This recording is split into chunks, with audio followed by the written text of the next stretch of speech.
So last night, President Trump asked everyone to stand if they believe that the first duty of the American government is to protect American citizens.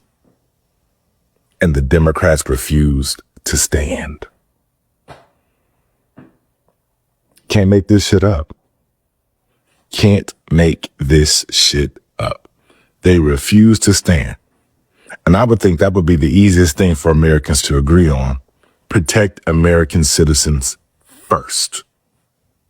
But the Democrats feel like, no, you should protect everyone first. This is America. This isn't everywhere. This is America. And the Democrats might have just sealed their fate with that because the whole country saw that the Democrats clearly aren't about putting America first. Why you think Chinese kids aren't killed by cops? Why you think East Indian children aren't killed by cops? Why do you think Arab children, even with a war on terror, are not killed by police? Because they have nations around the country who will stand up and show out if America disrespects any one of their international citizens. We're the only non-white group in America who don't have a nation willing to come to our aid, and that's why we suffer. My America First platform is simply, if it's not about America, nothing else is going to get on my priority list. Everything, all my decisions and things I promote are about keeping Americans, and American interests safe and first. Point blank, period. There's no personal, there's no bias. It's America first. That's formed because I was overseas fighting for this country.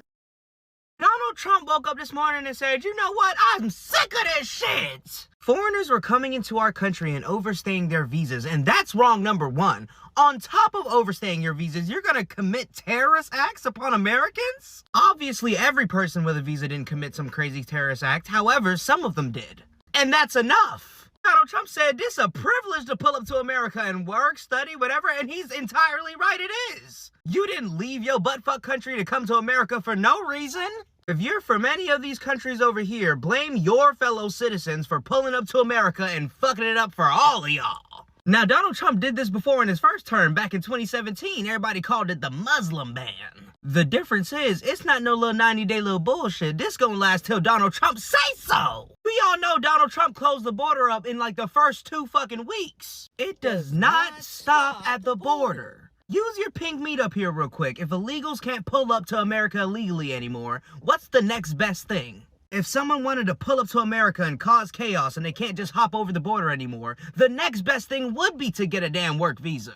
But y'all not outsmarting the President of the United States? What the hell you think this is? Ow! I'm sorry, you know what happens when that patriotism builds up? Donald Trump is keeping Americans, us, you nigga, safe! Egypt, don't think just because you ain't on that list, you ain't gonna be on that list. That recent terrorist attack was one of y'all niggas. Best thing to hope for is a partial ban instead of a full one.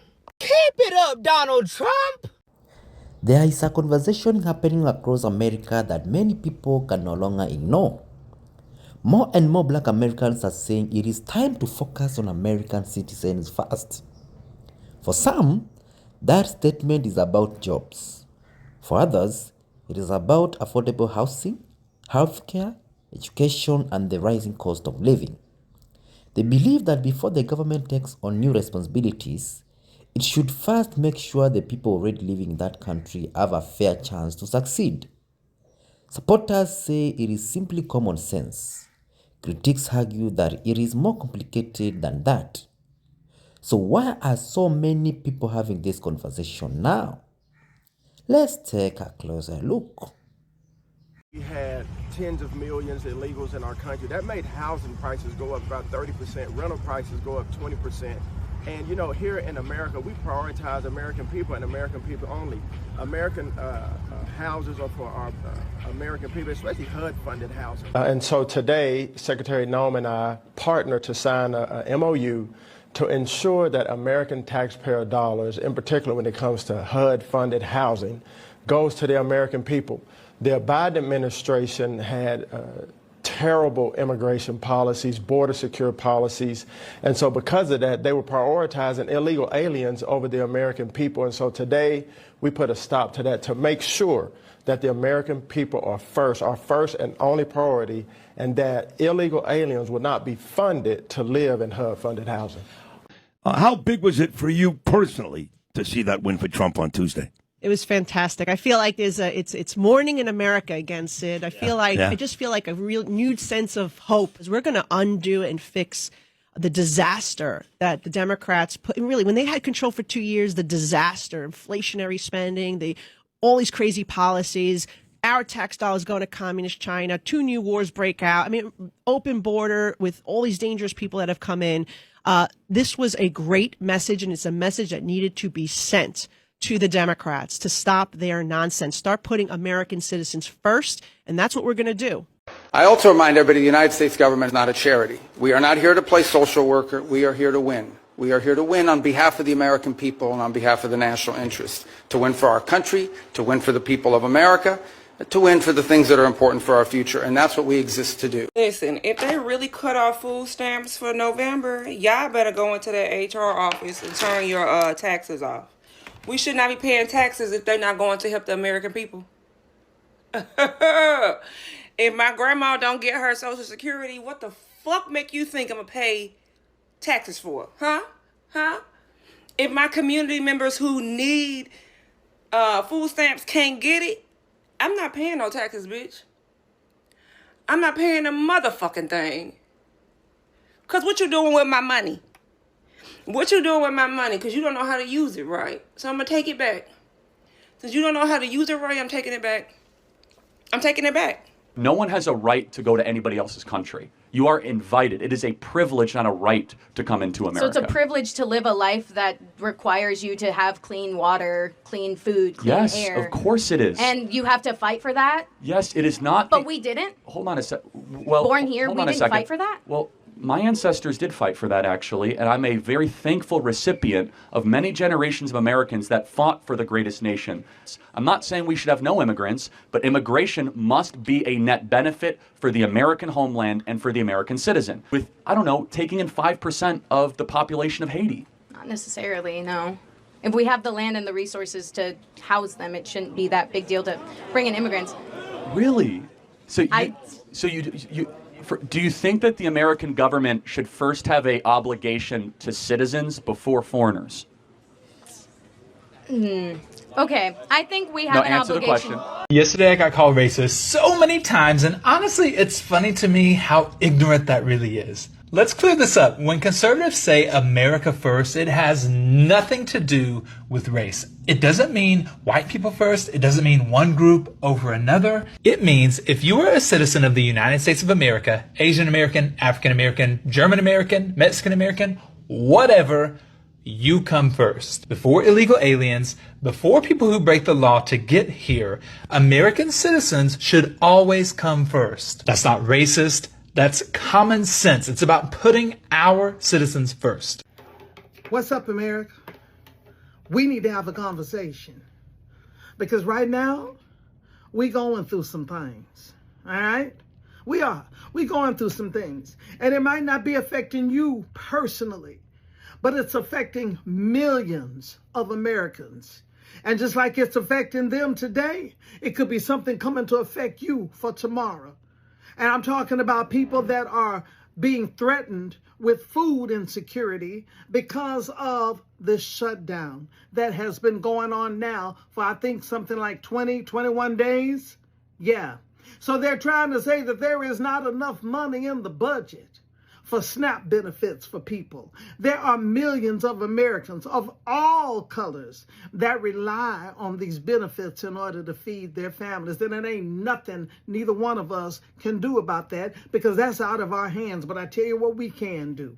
We can pull together as Americans. And the more we pull together, the more we'll realize that we're more alike than we are different. A lot of us do have the same values. If you go next door and you knock on those people's door and say, hey, I'm Brenda Brown. I live next door to you. I've been living next door to you for 5 years. I see you pass by and I wave, but I've never known your name and I've never told you mine. I just want to make sure you're good. I want to make sure you're okay. I want to make sure that your family has enough to eat, and every now and then I'd like for you to knock on my door and make sure I'm good too. I got potatoes over here. Do you have some rice and onions?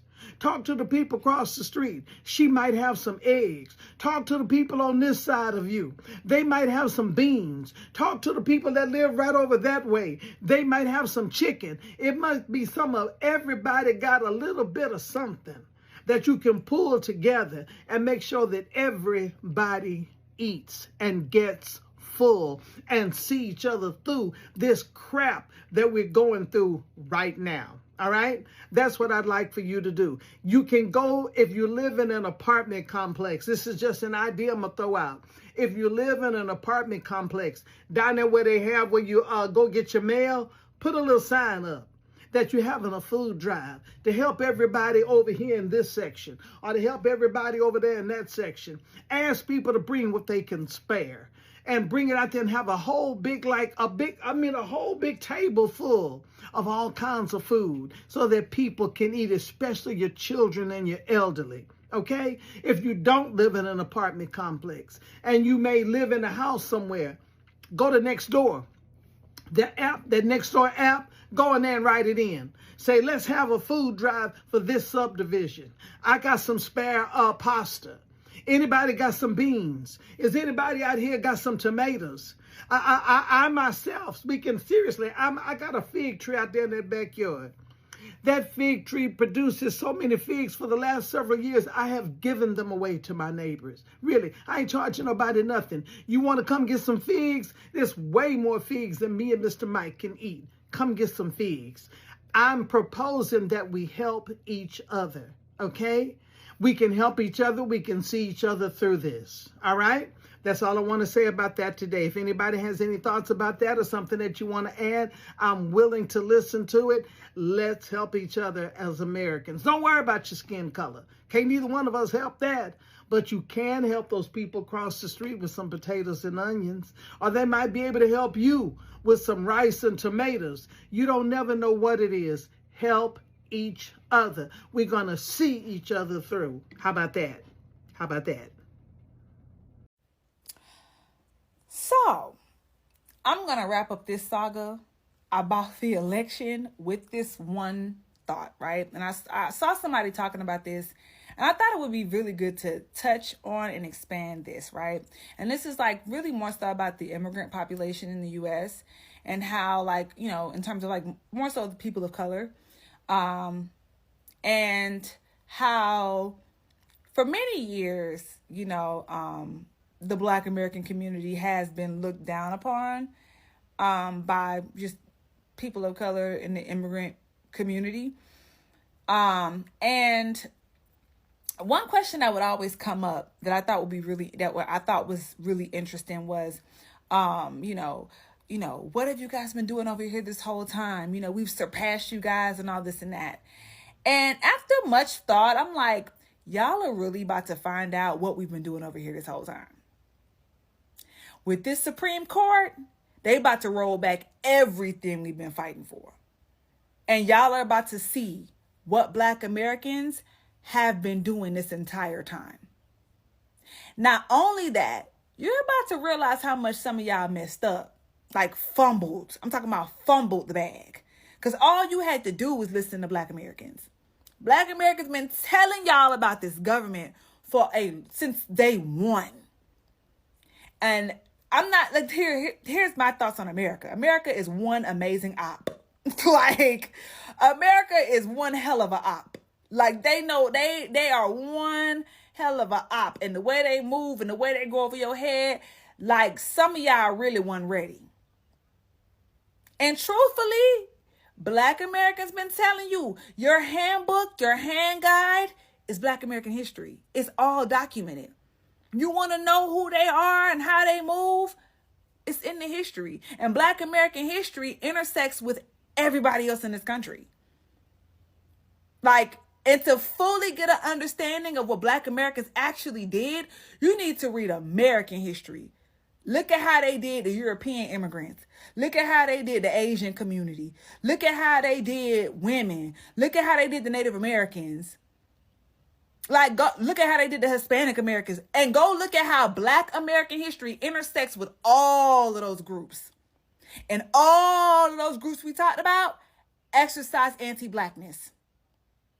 Even though Black American history and the Black American community have been in solidarity and fought for a lot of those groups. A lot of them. We done sat there and watched them Asians take down affirmative action, even though they benefited more from it than the people that fought for it.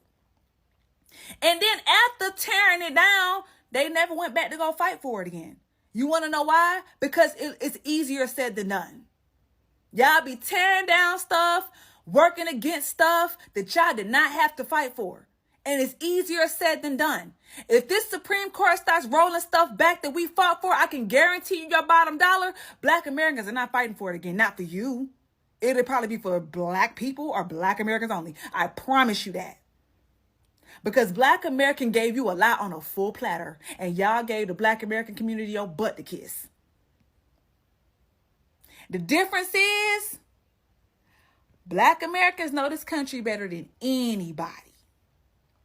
And tried to tell people, tried to warn people, tried to tell them. Nobody wanted to listen. It's always, oh, what have y'all been doing? Y'all are lazy, da-da-da. You're going to find out when they start rolling everything back what we've been doing over here this whole time. You're going to find out. For my Black immigrants, y'all really should have known better. Because I don't understand how y'all trusted people in this country, the same people that's over there in y'all countries, running a train on y'all countries with their allies. And y'all come over here and listen to those people. That's crazy to me. That is crazy to me. Because out of all the immigrants, y'all have firsthand experience with this government in y'all countries. And y'all come over here and be just as anti-Black and anti-Black American than these non-Black people. Meanwhile, the people that you following behind are the same people tearing up your countries right now. And when Black Americans try to help you and tell you, hey, don't, you let the same people convince you that we bad, the same people that's over there taking y'all resources and the same people that's the reason why you got to leave right now. Y'all about to find out how much Black Americans actually did, because Black Americans made it look easier said. It's easier said than done. Black Americans just make it look easy. Y'all about to find out. Because when this is all gone, y'all not fighting. The Asians ain't fought for that affirmative action yet. It's just not going to be. Because again, Black Americans make it look easy. I'm telling you, y'all going to go down as the biggest bag fumblers of all time. Just saying. The cost of living is changing everything. Whether you are young or old, rich or working class, almost everyone has noticed that life has become more expensive. Grocery costs more than they did just a few years ago. Rent continues to rise. Buying a home feels impossible for many first-time buyers. Gas prices, insurance, childcare, and healthcare have all placed more pressure on family budgets. Many Americans feel like they are working just as hard as before, yet they are getting less in return. Because of these struggles, many people are beginning to ask whether government policies are focused on the issues that affect ordinary citizens every day. For many Black Americans, these questions carry even more weight because economic challenges have existed in many communities for generations. While this conversation is growing across interviews, podcasts, and social media, one message keeps coming up. People are saying they want leaders to focus on fixing problems at home before expanding attention elsewhere. That doesn't necessarily mean everyone agrees on how those problems should be solved. Some people believe the priority should be creating better jobs, improving public schools, making housing more affordable, and reducing the overall costs of living. Others believe strong investments are needed in communities that have faced long-term economic challenges. The common theme is that many Americans simply want to feel their concerns are being heard. For them, the phrase American First is less about politics and more about priorities. Different opinions exist, of course. Not everyone sees the issue the same way. Some argue that America is capable of helping both citizens and newcomers at the same time. Others believe immigration has brought economic growth, innovation, and cultural diversity that benefits the country. They argue that these discussions shouldn't become a competition between different groups. At the same time, those who support focusing on American citizens say that helping others shouldn't come at the expense of people who are already struggling here. That is why this debate has become so emotional. Both sides believe they are talking about fairness, they just define fairness differently. So here is the bigger picture. At its heart, this isn't just about one policy or one political party. It is about how people believe limited resources should be used. Every government has to make choices about spending, priorities, and long-term planning. Citizens naturally want those decisions to improve their daily lives. That's why conversations like these continue to grow during times of economic uncertainty.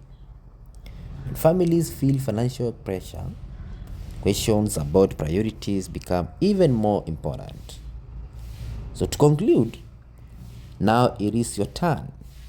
Do you believe government should focus first on improving the lives of American citizens before expanding other priorities? Or do you think the country can successfully address multiple challenges at the same time? Whatever your opinion, keep the discussion respectful, because thoughtful conversations help everyone better understand different perspectives. I even enjoyed today's commentary. Be sure to like this video, subscribe to the channel, and turn on notifications so you don't miss future discussions.